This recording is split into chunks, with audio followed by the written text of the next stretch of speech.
On va parler d'un cas un peu plus particulier, Elton, et voilà, c'est quelque chose qui m'a un petit peu sauté aux yeux sur les deux matchs qu'on a vus cette semaine, face à Arsenal puis face à Nice.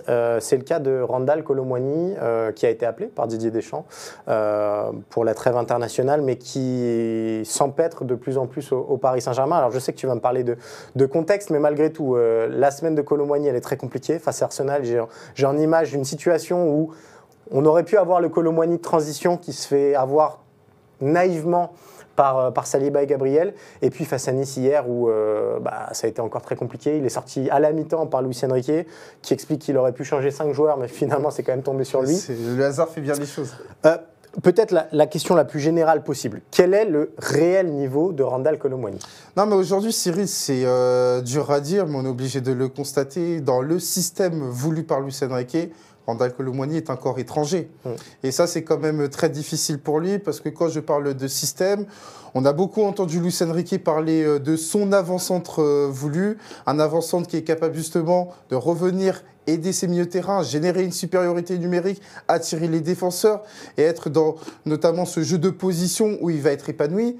C'est tout sauf les qualités de Randal Kolo Muani, parce que quand on connaît Randal Kolo Muani, que ce soit du côté de Nantes, Francfort et même l'équipe de France, Randal Kolo Muani, c'est un joueur qui vit de jeu direct, d'un jeu vertical et même d'un jeu qui est parfois chaotique. Ouais. Rien à voir avec le jeu de position de Luis Enrique, où il y a un travail de préparation beaucoup plus lent, beaucoup plus abouti, beaucoup plus cérébral.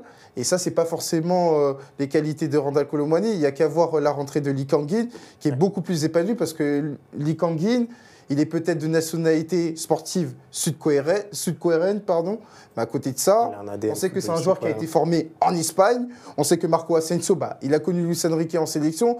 Eux sont beaucoup plus habitués à ce type de jeu, pas Randal Kolo Muani. Et on voit un joueur qui est en difficulté.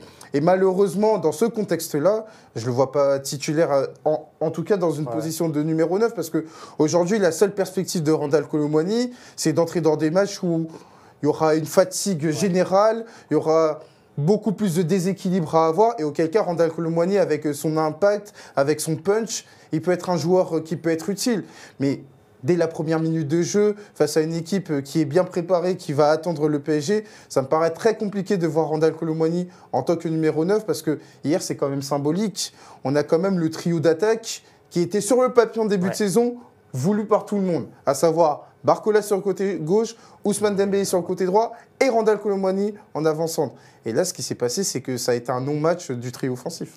Est-ce qu'il faut acter l'échec au-delà de la saison en tant que telle de Randal Kolo Muani, l'échec de la greffe Kolo Muani au projet Paris Saint-Germain? On sait qu'il était arrivé en fin de mercato l'été dernier, que ce n'était pas forcément, et c'est un euphémisme, le premier choix de Luis Enrique. On en est à 11 buts, je crois, en une cinquantaine de matchs, donc c'est quand même très peu pour un numéro 9. Est-ce que ce que tu nous dis là, c'est que finalement, il va être déclassé cette saison et par Asensio et par Kang-in Lee, potentiellement. Ça veut dire que la greffe Kolo Muani au Paris Saint-Germain n'aura jamais lieu.